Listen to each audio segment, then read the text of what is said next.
Baru ini kereta hari ni susah jumpa nak beli Subaru orang Tengok ini kereta sampai habis Saya kasih harga special. Tengok dalam video ni, tengok komen ini, harga ada dalam video, harga dalam komen. Satu owner mileage baru 40 lebih aja Ini cat original report ada tulis semua everything Dia tak pernah accident. Mileage pun original 40 lebih aja. Kalau you nak dapat 2016 punya Subaru Forester mileage 40 lebih, cat original. Tengok cat dia.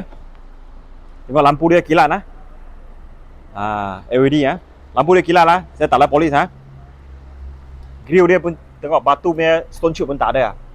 Cat dia stone chip pun tak ada. Ini cat original. Lepas tu kita tengok dia punya spori ada pakai Michelin tayar. Ini paling mahal punya tayar Michelin Primasi 4. Dia pergi cek harga ni mahal punya. Okey. Tayar lagi masih ada 80%. Lepas tu kita pergi tengok dalaman dia. Kita tak pernah accident zero claim record zero claim record. Dia tengok dia punya dashboard semua. Lalu tengok dia punya itu pelan sikit slow motion, ambil dia punya mileage 40 lebih saja. Nampak tak? Semua kilat-kilat dia. Cushion macam kereta baru. Tengok steering dia ada pedal shift. Ingat ini dia ada satu X mode.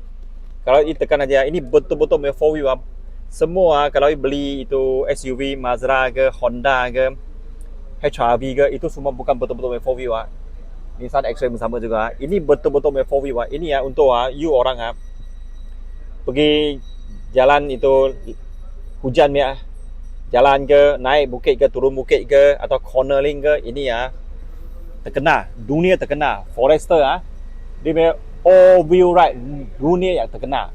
Tengok boot dia, tengok dia punya seat dia, ini original kulit kemas kita pergi tengok row kedua. Ini bau kulit masih ada bau kulit masih ada. Wah, tak ada orang duduk punya macam kereta baru macam kereta baru. Itu tengok seat dia semua. Okey, kita pergi tengok row ketiga. Dia punya famous punya ni all wheel ride. Okey. Ini ada auto boot Ini ada auto boot ini model ada Kita tengok belakang kemas tak? Kasih slow motion tengok kemas tak? Betul-betul kemas macam kereta baru Okey, kita buka dia ni. Kita tengok. Tak ada karat ni semua. Abuk pun tak ada. Tengok sini semua. 500 lebih, 600 lebih aja boranan. Boot. Kita pergi tengok enjin dia. Kita tengok enjin dia.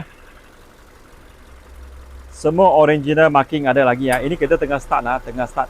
Kita tengok macam kita baru kan. Susah nak jumpa macam ni Forester Saya ingat 100 biji pun tak ada 1 biji Sudah 10 tahun baru jalan 40 ribu lebih. So satu hari baru setengah 10 km aja. Satu hari baru 10 km aja leh. Itu tengok ini kita kemas tak? Berminat terus call saya Boranan 500 lebih, 600 lebih. Kalau beli case lagi senang. Tengok saya punya harga dalam komen dalam video ini. Sekian, terima kasih.